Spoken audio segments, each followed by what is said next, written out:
Emma Foster heard the alarm echoing through the station.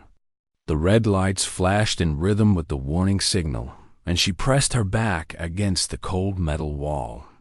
She had been running for 18 minutes. She knew this because she had been counting. Counting helped keep her fear in control. The diplomatic station hung in empty space, a massive structure that served traders and merchants from 100 different species. Emma's father, Captain John Foster, commanded a human destroyer 3 light years away. He did not know yet that his daughter's life was ending, or that she was about to change everything the galaxy believed about humanity. She moved deeper into the maintenance tunnels, leaving the main corridors behind. The air grew colder here. Frost formed on the pipes above her head. Emma did not slow down. The cold did not matter. She had grown up on Earth, a planet where survival meant accepting pain and pushing forward anyway.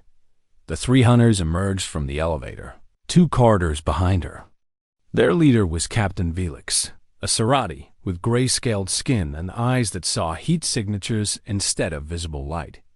His team carried weapons that looked like nothing Emma had ever seen. Curved barrels, energy charges that hummed in their chambers. Felix was confident. Too confident. Humans were weak in every way that mattered to military combat. They were slow. Their bodies broke easily. They did not have the instincts of a warrior species. The bounty was simple work offered by the Merrick Syndicate. Capture the human girl. Deliver her alive. Collect payment. The mission would take hours at most. Emma could not know this, but she could guess it. She had made a mistake. She had been in the wrong place at the wrong time. She had walked into a data center where she had no permission to be. And she had seen what was happening there. Illegal trade. Restricted weapons. Biological materials that violated 100 different agreements between species and governments. She had seen the contracts. She had read the names. She had understood immediately that if she reported this to the station authorities, she would die in an accident before the report was even filed. So she ran. The maintenance tunnel ahead split into 3 directions. Emma chose the middle path, the one that led toward the reactor cooling systems. Most beings avoided that section. The radiation was dangerous. The temperature fluctuations were extreme. But Emma understood these things in a way that alien species did not. Her species came from a world with an atmosphere that tried to kill you, with animals that hunted you, with weather that destroyed civilizations overnight. Earth had taught humanity how to survive in places where survival seemed impossible. She dropped into a service shaft and descended 2 levels. The temperature dropped 30 degrees in seconds. She controlled her breathing. Her body ached. Her legs felt like they were made of lead. But she kept moving. Felix's voice echoed through the communication systems. He was calling his other teams. Commander Kex of the Jrel, Leader Thorn of the Ven. They had all arrived at the station.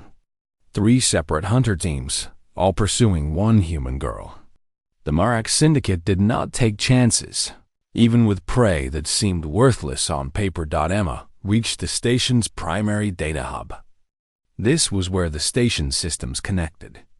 Power distribution, communications, structural integrity, life support. Everything that kept the station functioning moved through this room.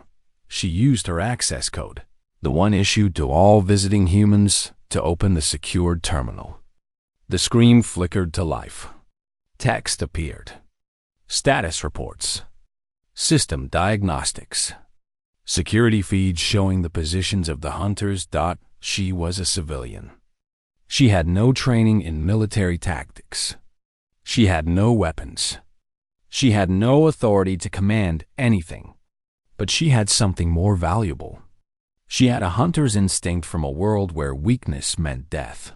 On the security feeds, she watched Felix's team moving through the main corridors. They moved slowly, confident in their equipment and their ability. They did not understand how to search for something that did not want to be found. She watched Commander Kex move through the upper levels. The Jrel were sensitive to extreme temperatures. They avoided cold places. Emma made a mental note. She watched Thorn's team entering the docking section. Leader Thorn was different from the others. Thorn moved with more caution. Thorn seemed to understand that something was wrong with this hunt. Emma began typing. She accessed the environmental systems. In the lower corridors where Velix's team was moving, she triggered an emergency alarm. Not an actual emergency, just a warning sequence. The kind of alarm that made most beings panic. It worked. The Serati stopped. They checked their weapons. They verified their positions. They moved toward the alarm source, expecting to find the girl exactly where she wanted to be found. Instead, she triggered a secondary alarm on the opposite side of the station. Velix realized what was happening. The girl was not running randomly. She was directing them. She was controlling them. The realization was slow to process. This was not the behavior of a weak species. This was strategy. Emma left the data hub and entered the ventilation system. The tunnels were narrow. They forced her to move slowly, but they also made it impossible for the hunters to follow with their equipment. Their weapons were too large. Their bodies were too big. Their minds worked in different ways. She knew they would catch her eventually. The station was not large enough to hide forever, but she only needed to survive until help arrived. She had to believe that help was coming. She had to believe that her father would get her message.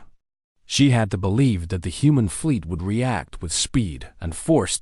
In the darkness of the ventilation shaft, Emma moved forward. Behind her, the hunters regrouped. They consulted with each other. They adjusted their strategies. And for the first time since they had accepted the Merrick Syndicate's contract, doubt began to grow in their minds. The humans were supposed to be weak, but this girl was fighting like something from a species that had never known safety, like something that had been born into danger and trained by violence itself. The hunt was on, but the hunters did not yet understand what they were actually hunting. The hunters were learning. Emma could feel it even though she could not see them. They moved differently now. They anticipated her movements. They did not fall for the false alarms anymore. They understood that the girl was thinking ahead. But thinking ahead for one human was not the same as thinking ahead for a species that had evolved in safety. Emma emerged from the ventilation system into the reactor cooling section. The temperature here was extreme. -40°C. The air was thin and aggressive. The radiation warnings flashed constantly on every surface, telling any sensible being to leave immediately. Emma did not leave. She removed the emergency oxygen mask from the wall and sealed it over her face. It was not designed for long-term use, but it would keep her breathing stable. Her body was already compensating for the cold. Her metabolism was shifting. Adrenaline was moving through her blood, keeping her systems active and awake. This was what Earth had taught her. Adapt or die. Millions of years of evolution had prepared human beings for exactly this kind of pressure. For survival in places where other species could not breathe. Other species had evolved in paradise worlds. Safe climates. Stable conditions. Predictable safety. Humans had evolved on a death world. Commander Kex lost 2 members of his team trying to follow Emma through the burning cargo section. The section was not burning because of any action Emma had taken. It was burning because she had triggered the fire suppression systems. The foam that was supposed to stop the fire was slowing the hunters more than it was slowing her. The Jrel were sensitive to chemical reactions. Their skin reacted badly to the foam. Their breathing systems clogged. 2 Jrel lay gasping on the floor of the cargo section, unable to continue pursuit. Kex reported to Velix with anger in his voice. This was not working. The girl was not running away. She was actively fighting. She was using the station itself as a weapon against them to reach the secondary data terminal in the reactor section and access the communication system. Her hands were shaking now. Not from fear, from cold, from exhaustion. But they were still steady enough to work the keyboard. She sent an encrypted message to her father's destroyer. She included her location. She included everything she had seen in the data center. She included the names of the traitors involved. She included the proof that would destroy the Merrick Syndicate's operations in this sector. And then she waited for the response that would tell her if her message had gotten through. The reply came in 40 seconds. Emma, I am coming. Do not give up. We are moving at full speed. We will be there in 1 hour. Hold position. Stay alive. I am coming. Her father's voice. She heard it through the speakers. She heard the urgency in his words.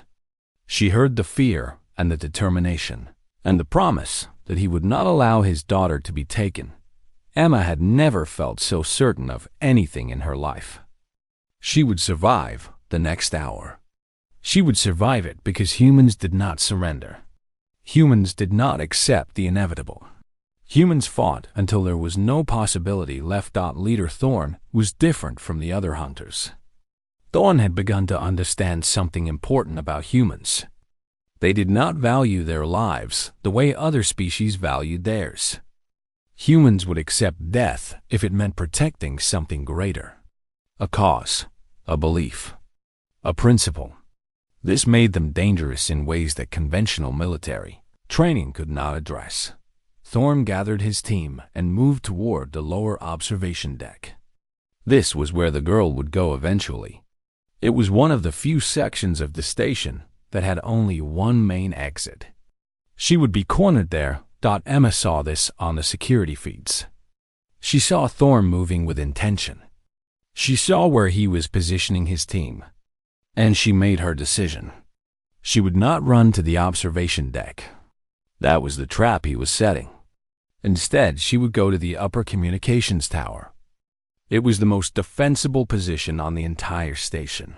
The journey there was brutal. She climbed through maintenance shafts that were barely wide enough for her shoulders. She pulled herself up through pipes that were still hot from the reactor systems below. She used every bit of strength she had, every reserve of energy that Earth's harsh evolution had given her species. Her muscles screamed. Her lungs burned. Her hands were bleeding from sharp edges and rough surfaces. But she kept moving. The communication tower was secure. It was isolated from the rest of the station. It could only be reached from one corridor, and it had direct access to the station's emergency broadcast system. Emma barricaded the door. Not with anything that would hold for long, just long enough to buy time. She accessed the broadcast controls and opened a channel to all stations. Kex, Vuix, and Thorn all heard her voice suddenly appear in their communications. I have evidence of crimes committed by the Merrick Syndicate, she said, her voice steady and clear despite everything her body was enduring. This evidence will be broadcast throughout the galaxy if I do not leave this station alive. Every government, every authority, everyone will know what you have been doing. You have one choice. Let me go, or lose everything. It was a bluff. Emma had no way to broadcast anything to the galaxy. The station's communication system did not have that kind of power. But the hunters did not know that. The hunters only knew that a girl who should have been easy to capture had just shown more strategic thinking than most military officers possessed. The 3 hunter teams regrouped.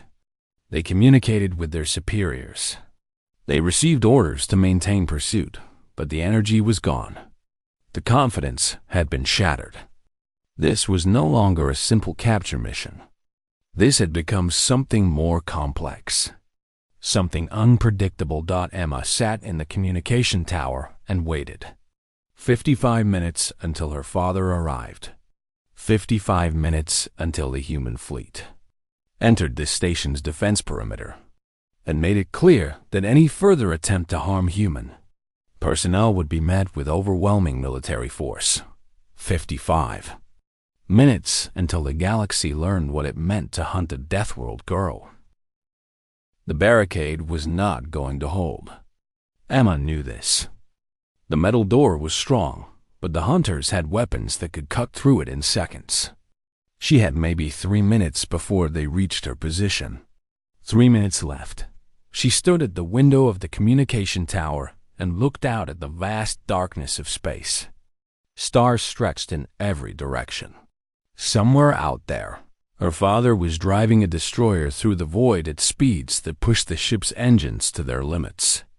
He was coming, but she had to survive until he arrived.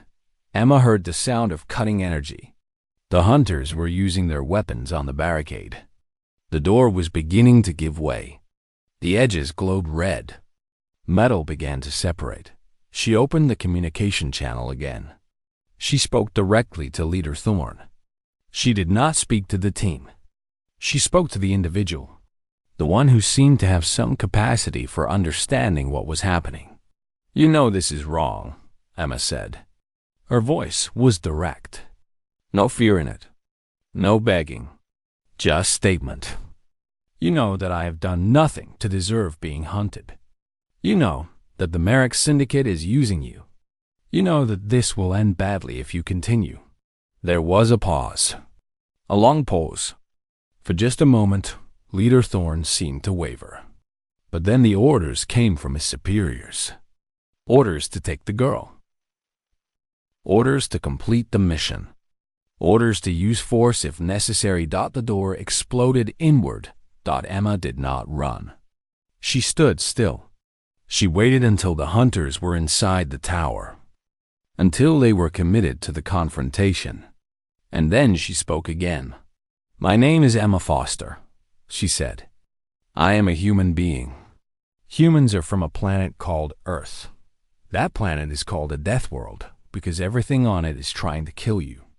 Every single day of our evolution has been about survival in places where safety does not exist.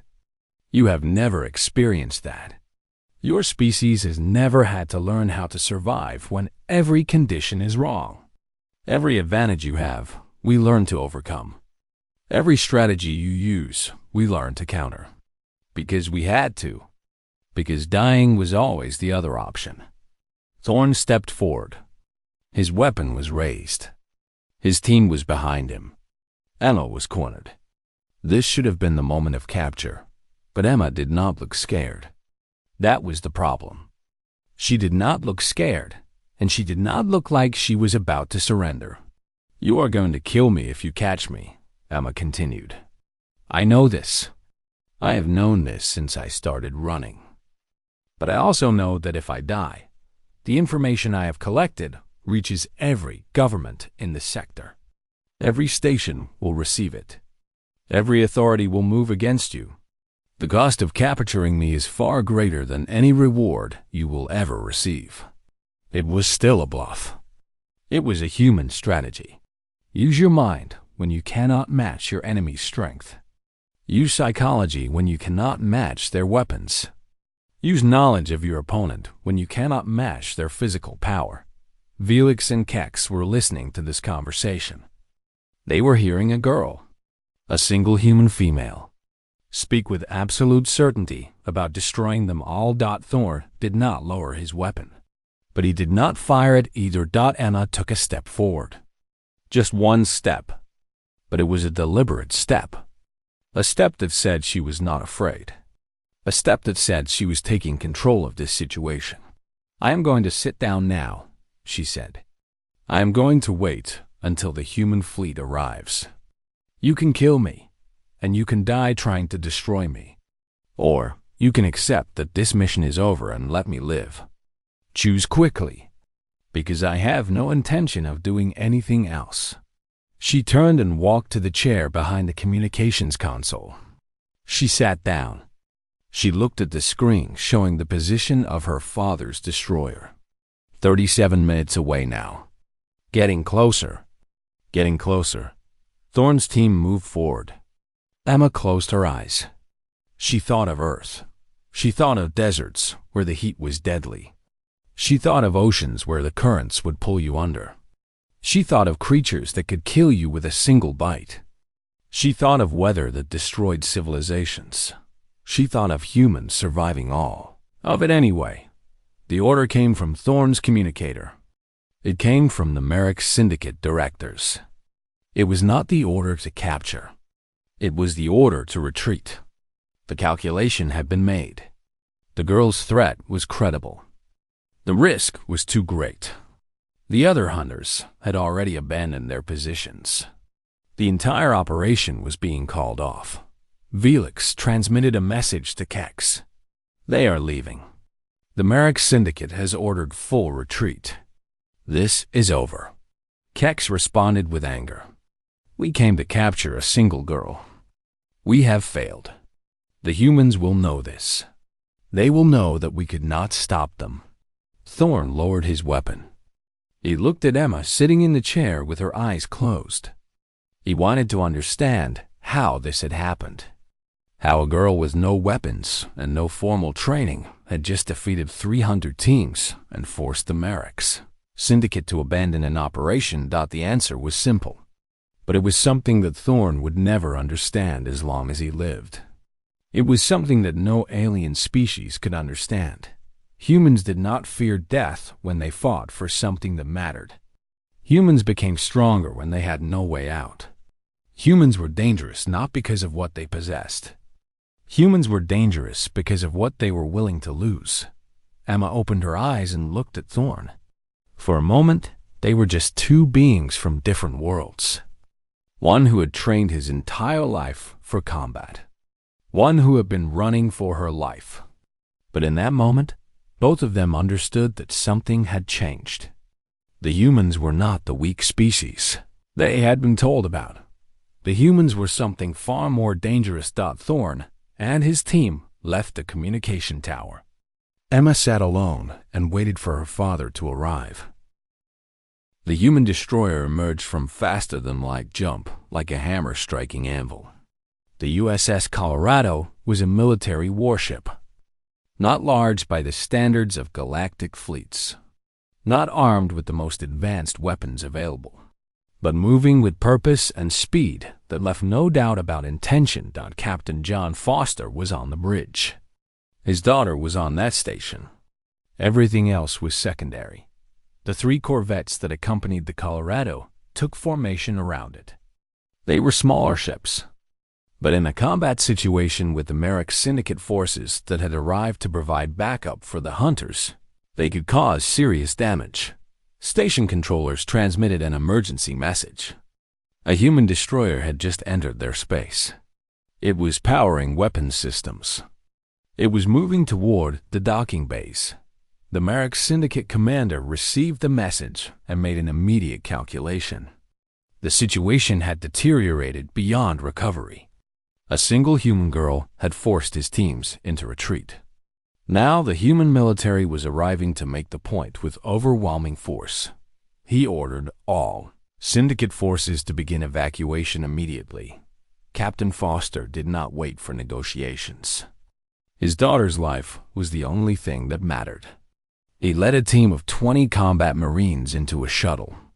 They reached the station in minutes. The Colorado's weapon systems remained online, making it clear that any hostile action would be met with immediate retaliation. Emma heard the alert on the station's communication system. Human forces had docked. Human soldiers were moving through the corridors. The hunters were gone. The Syndicate was retreating. It was over. She walked out of the communication tower and moved toward the docking bay where her father would be. Her legs were barely holding her. Her body was running on empty. She had used every reserve of strength and will that she had. But she kept moving because stopping was not an option. Captain Foster saw his daughter emerge from the corridor. She was alive. She was standing. She was moving toward him. He did not speak. He simply pulled her into an embrace. Emma held on to her father, and let herself feel something she had been suppressing for hours. She let herself feel that she was safe, that she was no longer alone, that she did not have to fight anymore.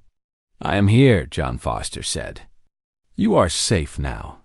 I am here." It took Emma a full minute before she could speak. When she did, her voice was hoarse and damaged from hours of stress. "They wanted to capture me," she said. "I saw something I was not supposed to see. The syndicate sent hunters to stop me from reporting it." "I know," her father said. "I received your message. You did exactly right. You stayed alive. You survived. Everything else is secondary to that." The interrogation of the station commander happened in the Colorado's conference room. Captain Foster sat across from the human admiral who commanded the station. He presented the evidence that Emma had collected. He presented her account of the events that had unfolded over the past 3 hours. The station commander's face grew darker as he read the documents. Illegal weapon sales, restricted biological materials, trades that violated dozens of treaties, and all of it happening under his station's watch without his knowledge or authorization. Admiral Sarah Chun, commander of the Human Task Force, made her position clear immediately. The Merrick Syndicate was ordered to cease all operations in this sector. Any further attempts to pursue humans would be met with military action.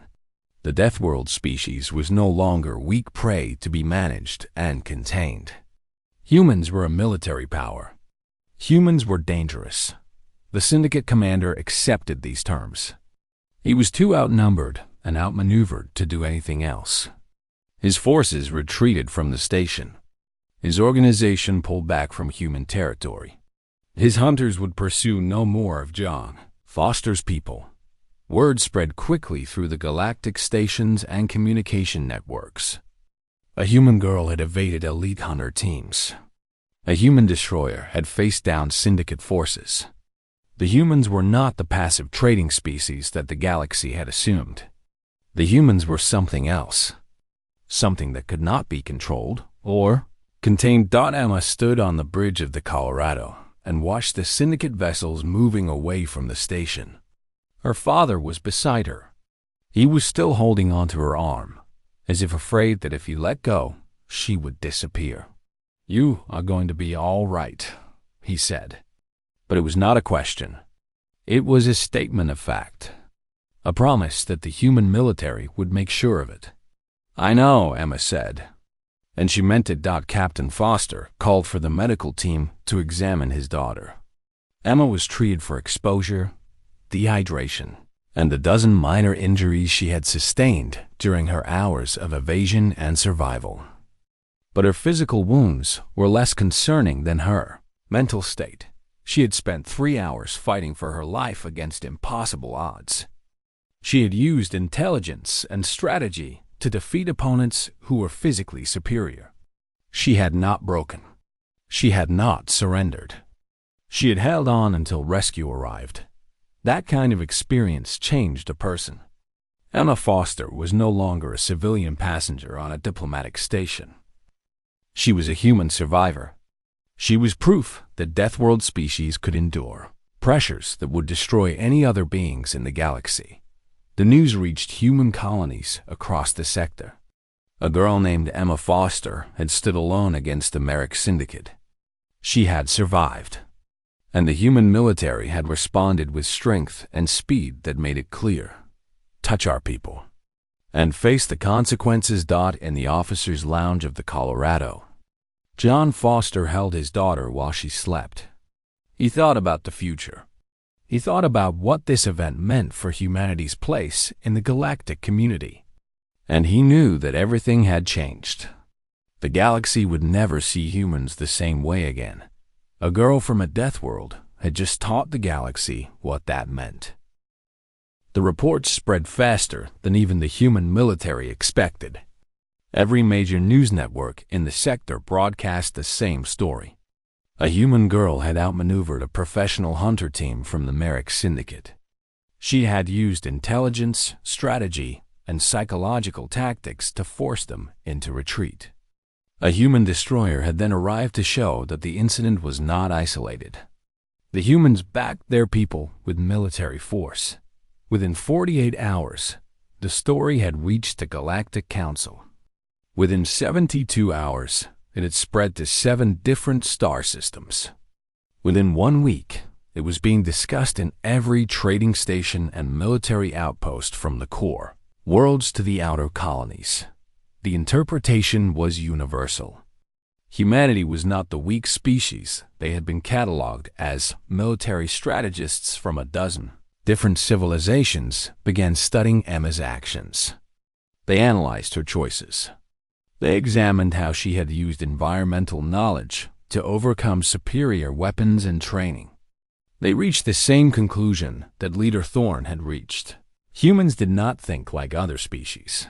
Humans had evolved on a world where everything was a threat. Other species had evolved in stable environments. They had never learned to improvise in chaos. They had never learned to turn desperation into advantage. They had never learned to think like creatures for whom survival was always uncertain. Emma returned to the human colony world called New Dallas. It was a frontier settlement, still growing, still building its future. Captain John Foster's family had lived there for 3 generations. It was home. For the first time in days, Emma slept in her own bed, in her own room, in her own home. But sleep did not come easily. Every time she closed her eyes, she was back in the station, back running through corridors, back fighting for her life. Her father noticed her struggles. He sat on the edge of her bed one night and spoke with her about what she had experienced.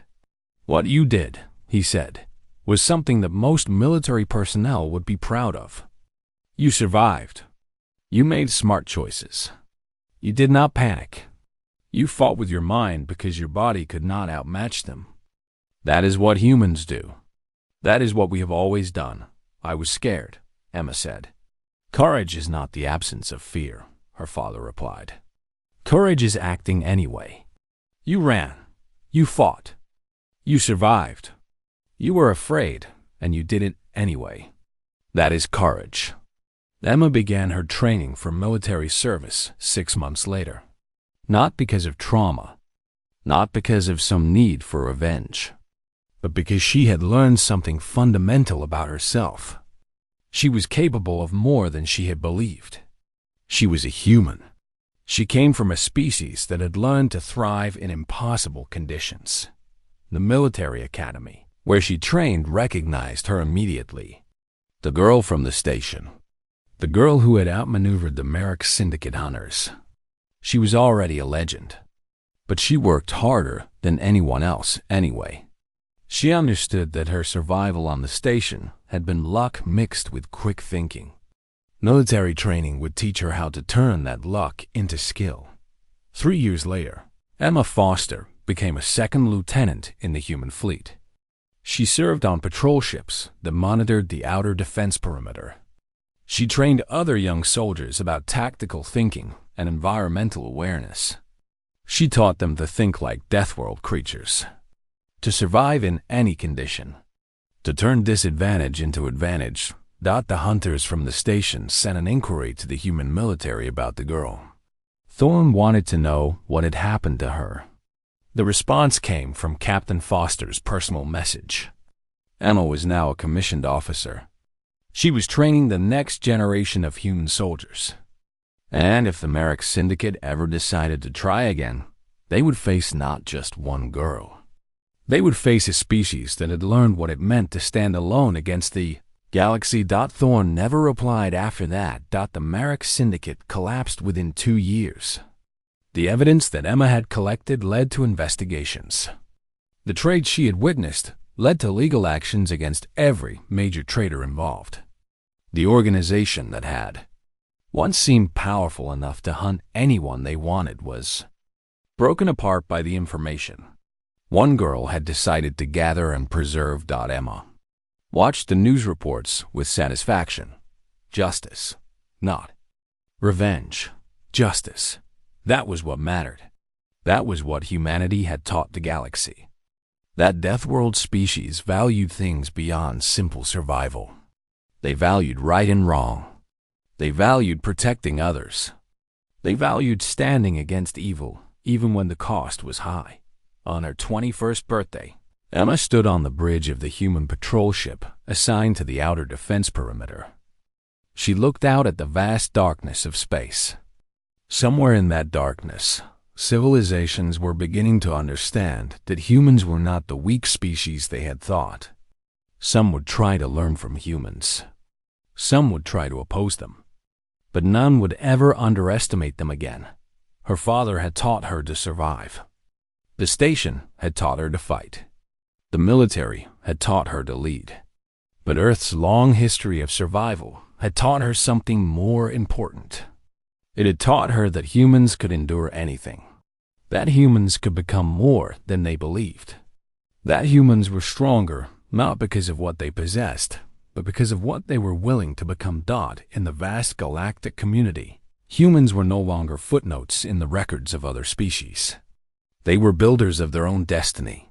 They were creatures that had learned to thrive on a death world. And now, they would learn to thrive among the stars. The hunt for the Deathworld girl had revealed the truth. Emma Foster had not just survived. She had changed everything. She had shown the galaxy that humanity was the most dangerous species of all, not because of weapons or technology, but because humans refused to accept that anything was impossible. The girl from Earth had become humanity's proof, and the galaxy would never forget.